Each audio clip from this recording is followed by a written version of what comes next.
नमस्कार, मैं रजनी शर्मा अपनी कहानी पेन का नींव लेकर आपके सामने प्रस्तुत हूँ। आज राजे बेहद खुश थे।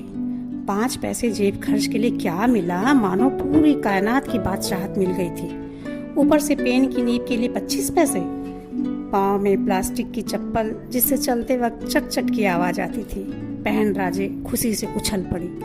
राजे ने अपने दोनों हाथों से फ्रॉक की जेब को टटोला कि पैसे सुरक्षित हैं कि नहीं। बिल्कुल वैसे ही जैसे कोई सगर्भा माँ अपने अजन्मे शिशु की धड़कन को सांस रोककर सुनती है, बिल्कुल वैसा ही। 8 वर्षीय कंचे जैसी आंखें, दोहरे शरीर, मंझोला कद, उसका नाम राजे ही तो था। आंख में लगे काजल ने मानो बाघा बॉर्डर पार कर कर गालों तक आने की ठान ली थी। हाथों में प्लास्टिक की सतरंगी चूड़ियां। स्थानीय दर्जी के पास दिन में 10-10 बार जाकर अर्जी करती। दर्जी दादा, मेरी फ्रॉक में आपने जेब डाला कि नहीं? अच्छे से सीना। भला फ्रॉक की जेब की महिमा राजे के अलावा कौन समझ सकता है।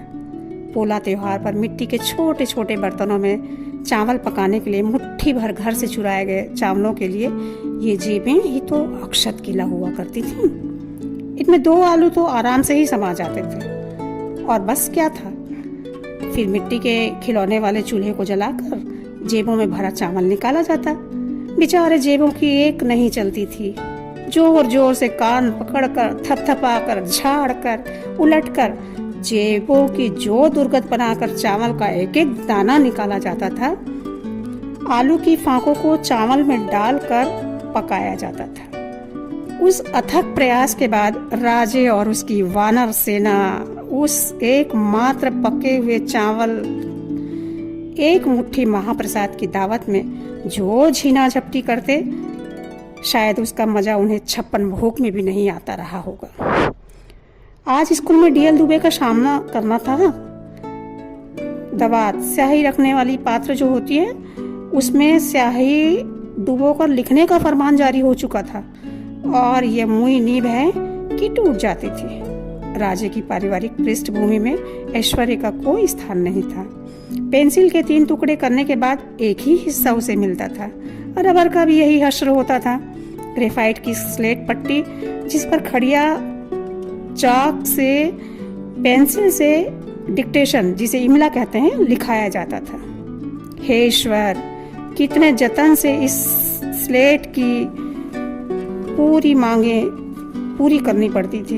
ईंधन वाली लकड़ी के चौखट वाली स्लेट जिस पर गीली चिंदी से पोंछने के बाद फ्रॉक से रगड़ रगड़ के तो सुखाया जाता था। भला इस तमाशे में मुंह जेबों की शामत ना आए। भला ऐसा कभी हो सकता है? जेबों की कान पकड़कर स्लेटों को सुखाया जाता था, फिर मुंह से हा हा करके उन्हें सुखाया जाता था।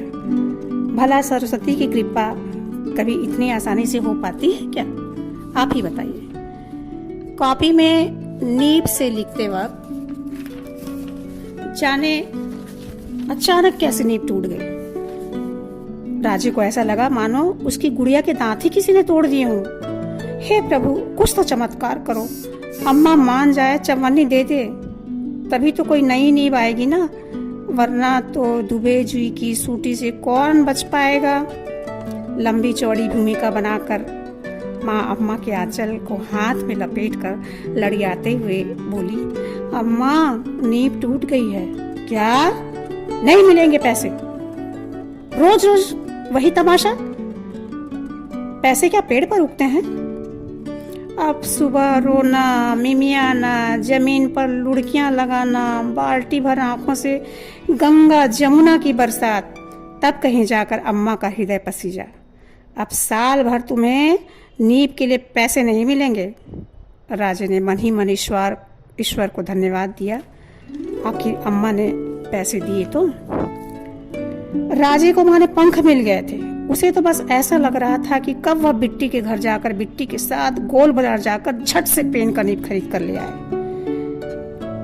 आखिरकार फ्रॉक की जेब में 25 पैसे का खजाना लेकर बाजार जाना कोई मामूली बात तो नहीं थी। उस खजाने की सुरक्षा के लिए एक अंगरक्षक बिट्टी से बढ़कर भला कौन हो सकता था। और बिट्टी राजे का साथ न दे, ऐसा तो हो ही नहीं सकता था। आखिर में इमली का अचार राजे तो ही खिलाएगी ना। बिट्टी के साथ राजे जल्दी जल्दी गोर बाजार तो जा रही थी। उसके दोनों हाथों की उंगलियां जेब के भीतर पड़े चवन्नी को लगातार थपकियां देती जा रही थी, जैसे कोई माँ अपने अबोध शिशु को थपकियां दे रहा हो। आखिरकार आहूजा की दुकान में दोनों पहुंची। राजे ने बिट्टी को कोहनी मारी। तू ही मांगना, मुझे तो डर लगता है।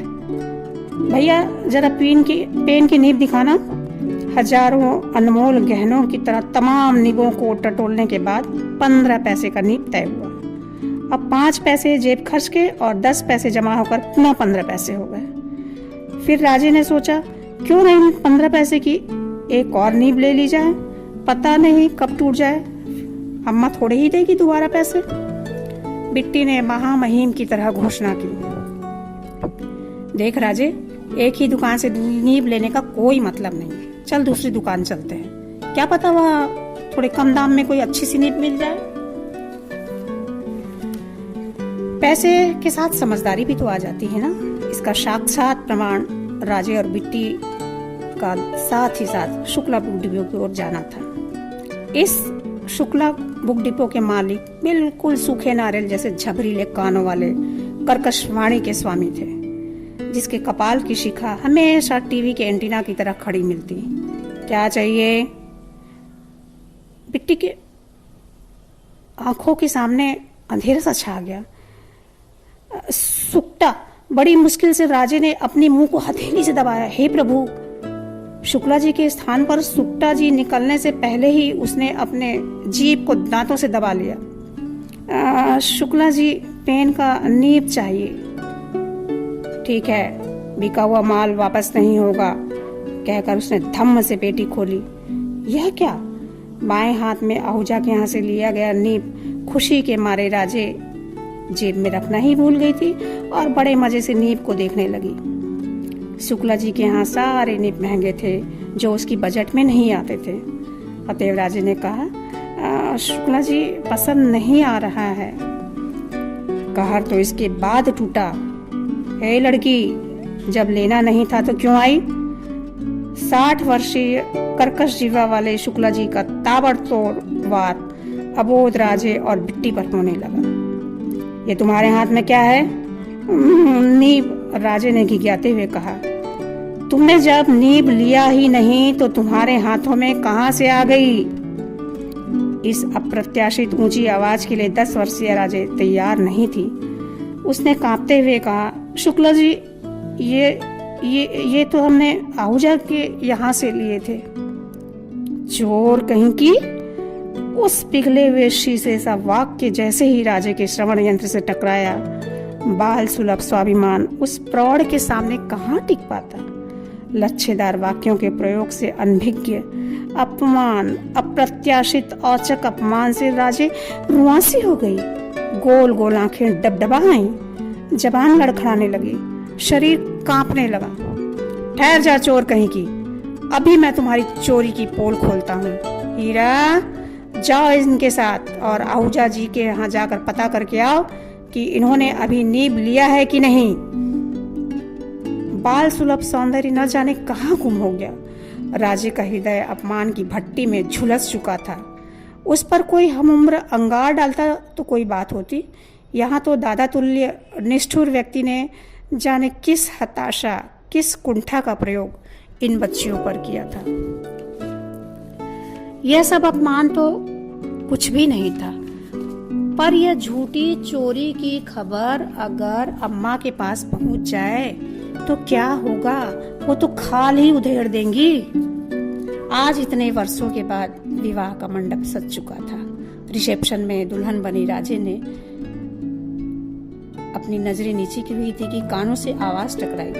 किसी ने परिचय कराया, राजे, ये शुक्ला जी हैं। वयोवृद्ध शुक्ला जी ने शायद कुछ नहीं सुना और गिफ्ट पकड़ाने की कोशिश करने लगे। शुक्ला जी के वयोवृद्ध कृशकाय काया भी राजे को प्रभावित नहीं कर सकी। उन्होंने जोर से शुक्ला जी के कानों में कहा, शुक्ला जी, मैं चोर नहीं, मैं वही पेन की नीब वाली राजे। यह क्या?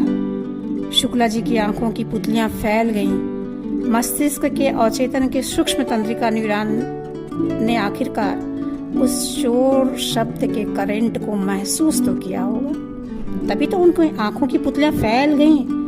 थरथराते हुए हाथों से गिफ्ट हाथों से दूर छिटक कर गिर गया। 2 चमकते सुनहरे नीब वाले पेन राजू के कदमों में गिर चुके थे। उन्होंने शायद बिना शब्दों के ही अदृश्य स्याही से लिख दिया था कि राजे चोर नहीं, नीब चोर नहीं।